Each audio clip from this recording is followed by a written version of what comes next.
తెలంగాణ ఉద్యమం జరిగేటప్పుడు ఉమ్, దానికి కొద్దిగా ముందు ఉమ్, రాజశేఖర రెడ్డి గారు రెండవసారి ముఖ్యమంత్రి అయినాక ఉమ్, ఆయనకు సమీప బంధువుని తీసుకొచ్చి హైయర్ ఎడ్యుకేషన్ సెక్రటరీ చేసి ఆయన ఉస్మానియా సిటీలో ఆయననే ఒక క్వార్టర్స్ ఇచ్చి ఆయన పెట్టింది. ఆయన ఓకే. దిగిండి ఇల్లు, ఉమ్, ఆఫీస్ ఏమో హైయర్ ఎడ్యుకేషన్, క్వార్టర్స్ ఏమో ఓయిలా. ఓకే. మేమందరం అతను వచ్చి వాళ్ళు ఉన్నందుకు చాలా ఫీల్ అయినాం.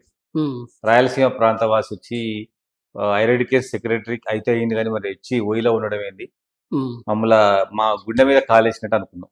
ఉమ్, అందరం కలిసి పెట్రోల్ బాంబులు వాళ్ళ ఇంటి మీద అనుకున్నాం. ఓకే. సో అది 2008లో.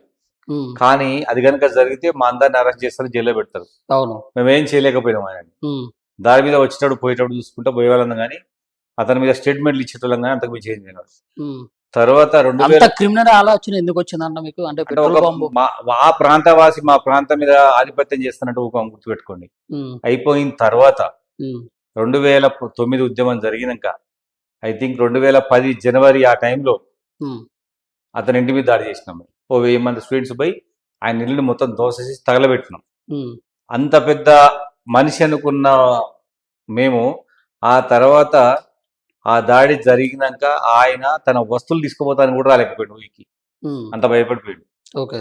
సో సమయం వాళ్ళు వచ్చినప్పుడు వాళ్ళు చూపించారు, మా సమయం వచ్చినప్పుడు మేము చూపించినాం. రేపు కూడా వాళ్ళకి సమయం వచ్చింది, 200 మంది కూడింది కాబట్టి సికింద్రాబాద్ లో మామూలు కొట్టిండ్రు. ఉమ్, మేము కూడా జనాభా మాకు సమయం కుదిరినప్పుడు ఉమ్. మేమేం చేస్తామో చూడు. అంటే ఇప్పుడు మామూలుగా ఒక గొడవలాగా తయారు చేయాలన్నా, ఒక గొడవ కాదు, సృష్టించాలన్నా. ఉమ్, ఇప్పుడు మా సెల్ఫ్ రెస్పెక్ట్ కి సంబంధించింది. మేము తాగుబోతులు అన్నారు, ఉమ్, తాగుతాము, ఉమ్, మా డబ్బులు మా ఇష్టం. ఉమ్, నువ్వు స్వీట్ తింటావు, నువ్వు స్వీట్ తినొద్దు అంటే ఊరుకుంటావా? అది నీ ఇష్టం. అవును. తెలంగాణలో తాగుబోతులు అంటే అది ఎందుకు నీకు? మా కల్చర్ని, మాకు సంబంధించిన వాటిని అవమానపరచొద్దు. ఉమ్. అయితే ఇప్పుడు ప్రభుత్వం తరపు నుంచి కూడా ఒక సపోర్ట్ అనేది ఉంటుంది. మామూలుగా సబ్సిడీ లోన్స్ కానీ, మామూలుగా ఎవరైనా కానీ ఒక వ్యాపారం చేయడానికి కావాల్సినటువంటి మద్దతు అయితే ప్రభుత్వం నుంచి అయితే ఉంటుంది. అవును. మరి అట్లాంటి అంటే ప్రజల్లోకి బాబు ఇట్లా బిజినెస్ పెట్టుకోండి, మీరు ఒక ఉపాధి పొందండి అని చెప్పేసి వాళ్ళకి అవగాహన కల్పించి వాళ్ళతో వ్యాపారాన్ని పెట్టించాలి. కానీ ఉన్న వ్యాపారస్తుల్ని వాళ్ళు అసలు ఎవరిని కూడా ఇబ్బంది పెట్టకుండా వాళ్ళ పని ఏదో వాళ్ళు చేసుకుంటున్న వాళ్ళని వాళ్ళ మీద ప్రత్యేకించి ఉద్యమం చేయటం అయింది అనేది ఒక హాట్ టాపిక్ అండ్ ప్రశ్న అనమాట. ఇది ఇప్పుడు అందరూ మాట్లాడుతున్నారు. వాళ్ళు ఒక బిజినెస్ చేస్తే ఎవరికి అభ్యంతరం లేదు, కానీ వాళ్ళు అన్నిట్లో ఉంటారు. రాజకీయం చేస్తారు, ఆర్థికం, వాళ్ళన్నిట్లో రాజకీయ ఆధిపత్యము కానీ, ఆర్థిక ఆధిపత్యం కానీ, ప్రతి దాంట్లో వాళ్ళ ఆధిపత్యం పెరుగుతుంది. ఆధిపత్యాలకు వ్యతిరేకంగానే ఇక్కడ ఈ తెలంగాణలో ఉద్యమాలు వచ్చినాయి. వాళ్ళకు పోటీగా స్థానికులు ఎందుకు పోవట్లేదు అంటున్నారు. పోలేం మేము వాళ్ళతో, మాకు చేతగా తెలంగాణలో వాళ్ళతో వ్యాపారం చేయడం. అట్లా చెప్తారు, వాళ్ళతో చీటింగ్ చేయడం మాకు రాదు. వాళ్ళు 2 నెంబర్ దందా చేస్తారు, మా వాళ్ళు నిజాయితీ చేస్తారు. అందుకోసం వాళ్ళతో మేము వ్యాపారం చేయలేము. వాళ్ళు వస్తే మొత్తం ఇప్పుడు మార్కెట్ లో ఒక వస్తువు 10 రూపాయలు, దాన్ని వాళ్ళు 9 రూపాయలకి ఇస్తానంటారు, సెకండ్ శ్రేణి వస్తువుని. మనం అట్లా ఇయ్యలేం కాబట్టి బిజినెస్ లో మనం వెనకబడుతున్నాం. నిజాయితీగా వ్యాపారం చేస్తారు, నీతిగా వ్యాపారం, కల్తీ లేని వ్యాపారం చేస్తారు. అందుకోసమనే మేము వ్యాపారంలో వాళ్ళతో పోటీ పడలేం. వాళ్ళతో ఒక రకమైనటువంటి వ్యాపారం, వాళ్ళ వ్యాపారం తెలంగాణలో చేయలేము మేము. అయితే ముస్లిమ్స్ ఎట్లా చేస్తున్నారన్న, ఇప్పుడు ఓల్డ్ సిటీలో వాళ్ళే కూడా చాలా దుకాణాలు ఉన్నాయి. అవును. వాళ్ళు కూడా ట్యాక్స్ కట్టట్లేదు అని చెప్పేసి చాలా కంప్లైంట్లు వచ్చినాయి. కట్టని వాళ్ళు కూడా చాలా మంది ఉన్నారు. మరి వాళ్ళ గురించి ఎందుకు మాట్లాడతలేదు పెడమర్తి తిరువన్న? అంటే ముస్లింలు స్థానిక ప్రజలు, స్థానిక ప్రజలు, స్థానిక ప్రజలే. ఇప్పుడు మార్వాడీలు స్థానిక ప్రజలు కాదు, వాళ్ళు వలస వచ్చిన వాళ్ళు, బతకడానికి వలస వచ్చిన వాళ్ళు మార్వాడు. అవును. మరి ఇప్పుడు అట్లనే బీహార్ నుంచి కానీ, ఒడిశా నుంచి కానీ, ఉత్తరప్రదేశ్ నుంచి కానీ వాళ్ళు పాపం ఉపాధి కోసం వచ్చి ఇక్కడ వాళ్ళు పనులు చేసుకుంటా ఉన్నారు. వాళ్ళు కొంతమంది వ్యాపారాలలో కూడా వాళ్ళు కూడా సెటిల్ అవుతున్నారు మంచిగానే. మరి అట్లాంటి వాళ్ళకి ఏం చెప్తాను?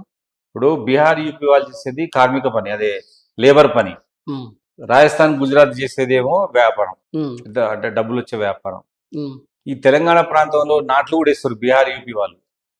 మరి మన ఆడవాళ్ళకి రావాల్సిన నాట్లు వాళ్ళకి వస్తున్నాయి. అక్కడ వాళ్ళు అంటారు వీళ్ళు రావడం వల్ల మాకు రోజుకు వచ్చి 500 రూపాయలు పోతున్నాయి, వాళ్ళైతే 300 రూపాయలకు చేస్తుండ్రు. బీహార్, యూపీకి సంబంధించిన యువకుల శ్రమను కూడా కొంతమంది పెట్టుబడిదారులు దోసుకుంటారు, అది కూడా తప్పే.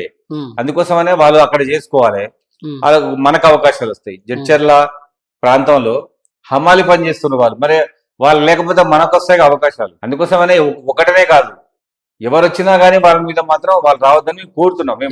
బీఆర్ వాళ్ళని కూడా వాళ్ళని పంపించాలనే ప్రయత్నం. అంటే రేపు పొద్దున అక్కడ మహిళలు నాటుకు మన భవన నిర్మాణ రంగంలో ఉన్నారు వాళ్ళు కూలీలుగా. ఇక్కడ కొంతమంది ఏం చేస్తున్నారంటే వాళ్ళు తక్కువకు వస్తున్నారని చెప్పి 300 రూపాయలకే వాళ్ళకి తీసుకుంటారు.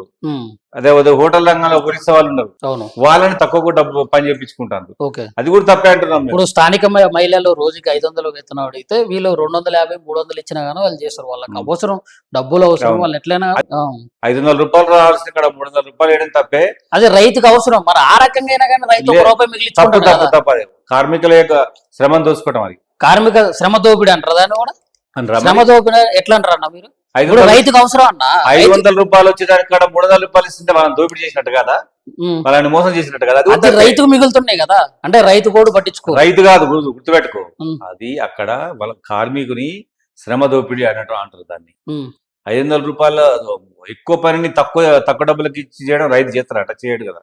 ఉమ్, కాబట్టి అక్కడ కూడా మాకు అన్యాయం జరుగుతుంది, వాళ్ళు కూడా చెప్తున్నారు. ఉమ్, తర్వాత భవన నిర్మాణ కార్మిక రంగంలో ఉన్నారు. తర్వాత చివరికి జడ్చర్లలో హమాలి పని చేస్తుండ్రు. ఉమ్, ట్యాంక్ బండ్ మీద పల్లెలు అమ్ముకునే కాడ కూడా తెలంగాణ వాళ్ళు బెదిరిస్తారు, బీఆర్ వాళ్ళు, యూపీ వాళ్ళు. ఉమ్, శుక్ర శని ఆదివారాలలో ఓకే. బంగారం షాప్ పెట్టి స్వర్ణకారులను ఇబ్బంది పెడుతున్నారు. ఉమ్, బట్టల షాప్ పెట్టి పద్మశాలను ఇబ్బంది పెడుతున్నారు. కిరాణా దుకాణం పెట్టి వైశాస్ని ఇబ్బంది పెడుతున్నారు. ఉమ్, ఒక్కటి కాదు, ఒక 10 కులాలకు ఉమ్, నష్టం జరుగుతుంది. వ్యాపారంలో ఉన్న 100లో 98 పనులలో వాళ్ళే ఉన్నారు, రెండిట్లో లేరు. ఉమ్, ఒకటి మటన్ చికెన్, ఒకటి తాళ్ళెక్కుడు, ఈ రెండిట్లో లేరు వాళ్ళు. ఉమ్, ఎందుకంటే బేసికల్ గా వాళ్ళు వెజిటేరియన్స్, చికెన్ తినరు కాబట్టి, మటన్ తినరు కాబట్టి దాంట్లో లేరు. ఉమ్, కళ్ళు అనేది అది ఎక్కేది అనేది స్పెషల్ గా ఒక క్యాస్ట్ చేస్తుంది కాబట్టి, ఆ ప్రాక్టీస్ లేదు కాబట్టి వాళ్ళు చేయట్లేదు, ఈ రెండిట్లో లేరు. అంటే ప్రాక్టీస్ ఉంటే మాత్రం మారోడోళ్ళు తాడి చెట్లు కూడా అన్నిట్లో పోతారు. ఉమ్, ఇప్పుడు వాళ్ళు సహజంగా వాళ్ళు మందు తాగరు, కానీ వైన్స్ అమ్ముతురు, వాళ్ళు అమ్ముతున్నారు. బగ్గా వైన్స్. బగ్గ వైన్స్ వాళ్ళదేనా? నా తినే వాళ్ళు కదా. ఓకే. అట్లా వైన్స్ అమ్ముతుండ్రు కానీ తాగట్లేదు. తాగినా నేను చెప్తలేను, ఉహుం, వాళ్ళు మాంసాహారం కాదు కానీ బీఫ్ ఎగుమతి చేస్తుండ్రు ఇండియాలో. ఎక్కడ చేస్తుండ్రు? ఆల్కబీర్లా వాళ్ళే చేసేది. ఉమ్, ఇండియా ఉమ్, బీఫ్ ఎగుమతిలో ప్రపంచంలో 2వ స్థానంలో ఉంది ఉమ్, ఇండియా. ఓకే. భారతదేశము గోవుని ప్రేమించే ఈ దేశము బీఫ్ని ఎగుమతి చేసే దాంట్లో 2వ స్థానంలో ఉంది. ఉమ్, దాని మొత్తం బీఫ్ ఎగుమతిదారులో ఇండియాలో మొత్తం ఆమె ఇంద్రాణి నూయి, ఆమె పేరు. ఓకే. అంటే ఇప్పుడు హిందుత్వం అనే ముసుగులో వాళ్ళే ఇప్పుడు గోమాంసం అమ్ముతారు, వాళ్ళే ఎగుమతి చేస్తారని చెప్పేసి అంటారా మీరు? నేను అట్లా అనట్లేను, నన్ను అలా పెట్టి చేయాలని చూస్తున్నావు కదా నువ్వు. నేను అది కాదు, నా ఉద్దేశం అది కాదు. ఉమ్, చెప్పేది ఒకటి, చేసేది ఒకటి వాళ్ళు. ఓకే. అది ఒక పవిత్రమైన ధర్మంలో ఉండి అపవిత్రమైన పనులు. సరే అన్న, ఇప్పుడు ముస్లింస్ స్థానికులు అన్నారు, అవును. మరి ఈ లంబాడి వాళ్ళు ఎవరు? జీవన విధానం కూడా వేరే ఉంటది, వాళ్ళ లంబాడి పండుగలు వాళ్ళు- వేరు ఉంటాయి, లంబాడి వాళ్ళ వాళ్ళు- భాష వేరు ఉంటది. 800 ఏళ్ళు అవుతుంది ఉమ్, లంబాడీస్ వచ్చి ఇక్కడికి వచ్చి. 800 years. ఓకే. 800 సంవత్సరాల కింద 800 వాళ్ళు. సంవత్సరాలు.